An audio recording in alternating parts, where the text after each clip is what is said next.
Hello champions, welcome back to another Olympiad math challenge.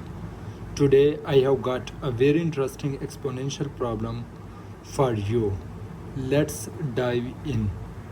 The question says if 3x multiplied by 4x equal to 144, then what will be the value of x? So we can find value of x. It is required. Okay, now at first glance it look a little tricky, but remember, in Olympiad math the trick is to spot the hidden pattern. Step 1, notice that the base are different but power are same.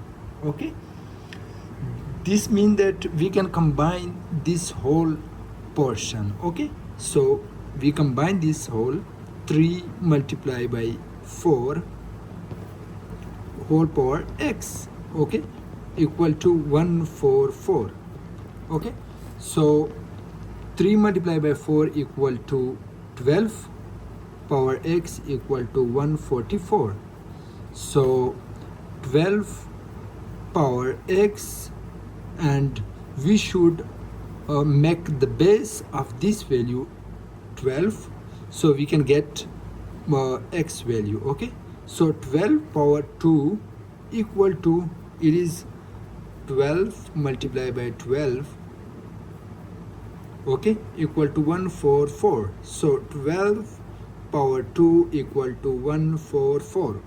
We can write it as it is. So x equal to 2. So the value of x in this question will be equal to 2. Thank you.